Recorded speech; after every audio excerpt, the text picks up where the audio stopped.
marami na akong nilagay dito. SE project na exhaust, sliders, axle sliders, crash guard. O dito tayo ngayon sa may bilyar, ano bang tawag dito? Basta sa lupa ni bilyar dito malapit sa Nomo.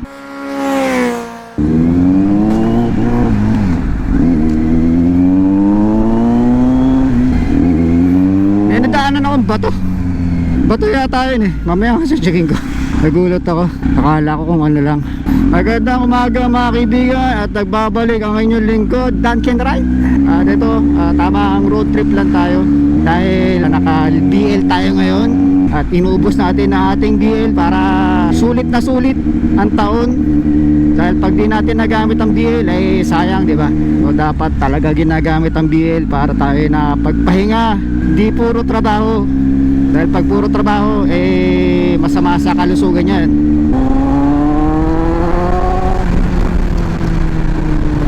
Kailangan ma-check kung may damage kasi parang may nadaanan akong bato. Park muna tayo sandali. Dito tayo sa gilid. Ay. Park lang tayo sa sandali kasi may nadaanan akong bato. Iniisip ko baka may tumama eh. Diba? Posible tumama siya pabalik. Hindi ko alam kung bato o water bottle. Diba? Kasi delikado yun eh. So kasi tumatama dito yun. Baka may mabutas. Pero naman okay naman. Diba? Tara.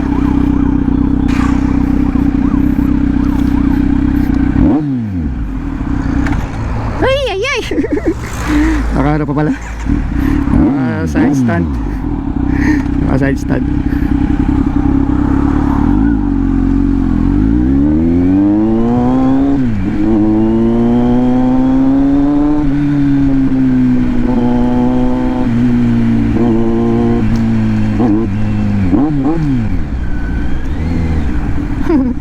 Sarap.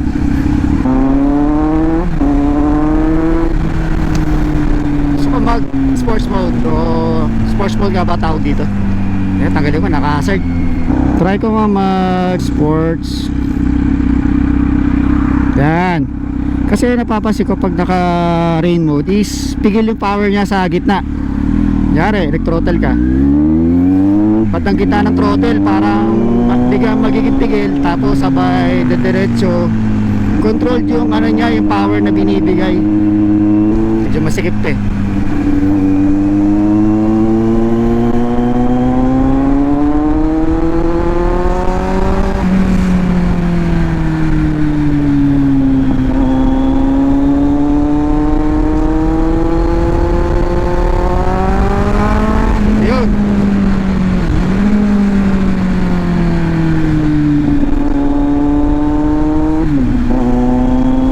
Naramdaman ko dire-diretso. Mas linear na yung kanyang power na binibigay. Hindi ko tayo rito.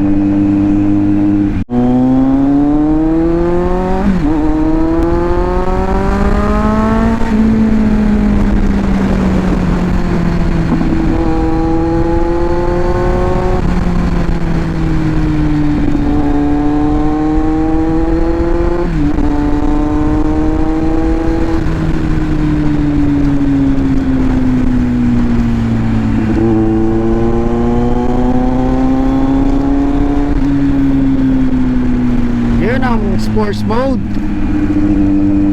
Pero ayoko magtagal sa sports mode. Delikado, napapasarap tayo eh. Hey no, Zewa na ano eh, ang lakas eh. Ganun din yung Z1 ko eh dati. Kaso wala nga siyang ano, power mode na pagpipilian saka traction control.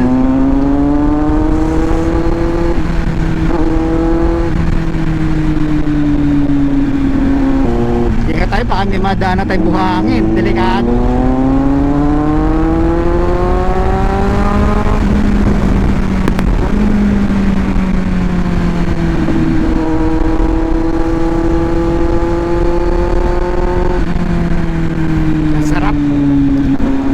kung nakakotse, masyadong malayo agwat nyo rin sa kotse sa harapan nyo, di ba? Iba lang siya umusod. Di tuloy ako makasingit. Yun, binalik ko na siya sa rain mode kasi napapasarap tayo eh pag naka rain mode kasi mas safe kumpara sa sports mode. Pakiramdam ko Sabado ngayon, naka-BL kasi ako eh. Vacation leave. Actually marami pa akong BL, di ko pa nagagamit. Siguro mga 10. So kailangan maubos ko yun bago bagong taon dahil sayang hindi ko na magagamit next year yun. Medyo nagugutom na ako at di pa ako kumakain ng agahan. Relax lang muna tayo. Sulitin natin ang vacation leave. Opya, uy, metal plates. Tama ikot lang. Kasi alam nyo, may darating na naman bagyo, 2 bagyo na naman parating sa Pilipinas. Kaya medyo sinusulit na natin kasi pag dumating yung 2 bagyo na yun, matagal mag-uulan. 2 bagyo pa naman eh. Sabi parang malakas din daw yung bagyo. Parang bagyong Christine binigay na ulan sa Pilipinas. Lahat ng dinaanan ni Christine, ako, binaha. Lahat ng dinaanan niya, pinerwisyo niya dahil dun sa Christine na yun. Yung bagyong Christine, grabe raw. Noong time na bumagyo kasi, alis ako ng Cavite, so wala pa dun yung bagyo. Nung nakarating ako ng Bicol, nakaalis sa Bicol yung yung bagyo, so parang nagkasalisi kami. Kaya hindi ko siya masyadong naramdaman. Itong Z900 di ko muna pinapaliguan o nililinis kasi pag palagi mong nililinis ang iyong motor mas ayaw mo siyang gamitin, di ba? Parang gusto mo naka-display lang doon sa garahe, tapos kasi ayaw mo marumihan kaya nandun lang yung motor mo, di ba? Kaya hangga't maaari wag yung masyadong nililinis palagi yung motor para palagi siyang magagamit, di ba? Kasi katulad ko dati, madalas akong naglilinis ng motor tuwing pagkagamit ko sa kanya, nilinisin ko na siya agad. So ngayon parang, di ba, dahil sobrang linis niya, parang ayaw ko na siyang gamitin muna, di ba? Siguro gagamitin ko after 1 week, then pagkatapos nun linis ulit, mga after 1 week ulit yung ride. Ito nga lang ako sa gate, baka mamaya mahulog ako lalim ng gilid ng kalsada, baka to balance ako. So ginawa ko, hindi ko muna siya nililinis, ginagamit ko muna siya na ginagamit. Mas masarap sa feeling yung ganun kesa yung parang ayaw mo siya madumihan. So pag ganun, parang ayaw mo siyang gamitin kasi ayaw mo nga siya marumihan, kakalinis mo lang. Ang hirap pa naman maglinis ng motor. Hirap maglinis ng motor, daming sulok, daming kato, diba? Kaya ako, para makapag-vlog na marami, makapag-upload na maraming videos, hindi ko muna siya nililinis para anytime ready siya gamitin, diba? So ito ngayon yung motor ko. Marami na ako lagay dito. Ito, tank pad, crash guard, AC project na exhaust, sliders, axle sliders, crash guard, ano ba to? Yan. Saka ito, yung windscreen niya na mas malaki kumpara sa dati, kasi dati hanggang dito lang, ngayon medyo malaki siya. Ano pa ba? Yun lang, ito nilagyan ko ng carbon cover, saka yung mid-link. So tinanggal ko yung bread box, yun, nilagyan ko ng mid-link. Yan, yung mga kinabit ko sa sine. Saka ito pa pala, itong lowering kit. Yan. So yung mga ginawa ko dito, mga adjustment dito sa sa front suspension. So makikita nyo merong guhit dito kasi dati dyan siya nakaipit. So dati nakababayan, ngayon medyo parang itinaas siyang ganun para medyo bumaba. At okay naman yung niya, yung seat height niya ngayon mas komportable kumpara dati. So ito yung motor ko. So meron siyang KTRC o yung traction control, may power modes, may ABS front and rear wheels. Naka naka 180 na gulong sa likod, 180, 55, 17 sa likod, tubeless radial, Dunlop siya. Dunlop Road Sport 2. So sa tingin ko ito yung stock Saka dito naman sa harap naka siya, naka 120, 55, 17 kung di ako nagkakamali, hanapin natin. Yan.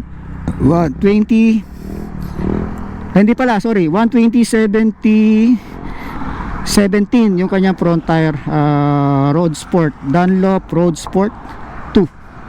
So bala araw ay magpapalit din tayo ng gulong, siguro yung mga Pirelli na, pero di naman yung sobrang mahal, yung sakto lang sa budget. Hindi naman tayo nagra-race track, kaya yung pang road lang. So ito, meron siyang power modes, pwede ka mamili dyan. Iyan mo lang tong sa up button. So from rain mode, road mode, tapos sword mo lang ulit para mapunta ka ng sports. So pero madalas ako sa road. Rain mode. Madalas sa rain mode ako. Meron din siyang rider mode. Ito yung rider mode niya. So pwede mong i-adjust yung power depende sa yung riding style saka yung traction control. So yung power mode pwede mong gawing low saka full or low o high yata, hindi ko masyadong sigurado. Tapos sa KRC meron siya hanggang 3 yata na traction control. Tingnan natin.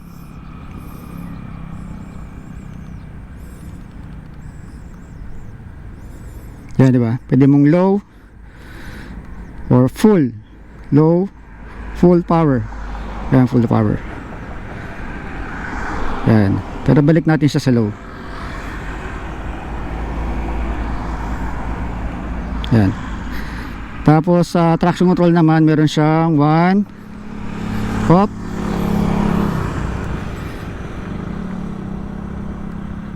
1 2 3. So hanggang 3 traction control, traction control mode. So hanggang 3. Pwede mo siyang patayin, depende sa iyong riding style. Pero sa akin, doon lang ako sa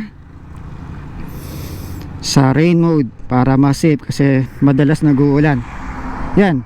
So yan, meron siyang gear indicator. Ito yung kanyang fuel indicator. May oras, meron temperature. So may range. Yan, ganyan. Tapos meron siyang pag inano mo to, pinindot mo yung 2 button. Yan, meron siyang menu. So vehicle details display. Diba? Sa display siguro yung yung TFD, yung brightness niya. Teteng clock, yun, typical.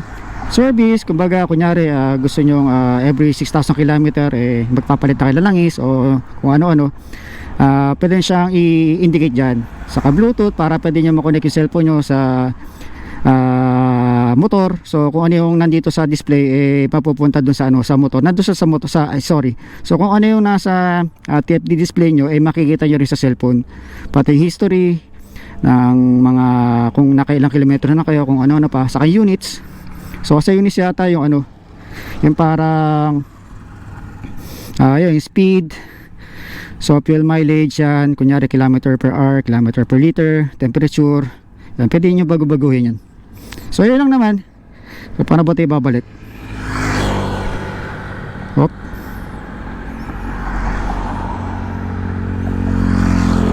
Yan. So itong display pwede nyo baguhin from black to, hold nyo lang to, white. Yan. Pero ayoko na ganyan. Gusto ko black para mas mukha siyang mas malaki kasi para nagbe-blend yung black screen sa kanyang background, sa kanyang border. Ayun lang naman. O dito tayo ngayon sa may bilyar, ano bang tawag dito? Basta sa lupa ni bilyar dito malapit sa Nomo. Yan. Huminto lang sandali, nagbigay lang ako konting review. Tapos gumawa lang ako ng thumbnail. Nagpicture lang ako rito kasi ang hirap. Ang hirap gumawa ng thumbnail, no? Parang kasing hirap din siya mag-edit kasi syempre mag-isip pa ng maganda kuha. Tapos wala pa akong photographer. Kinukunan ko lang yung sarili ko, di ba? So yun, ito napakasarap talaga ng C900 at papauwi na ako mga kaibigan. Sold na ako ngayong araw at baka umulan pa, medyo mas lalong nagiging makulimlim. At wag nyo po palang kalilimutan mag-like, share at subscribe sa ating YouTube channel. At wag nyo rin po kalimutang i-hit ang notification bell at sa gayon magkaroon po kayo ng bagong information sa mga darating kong video mga kaibigan.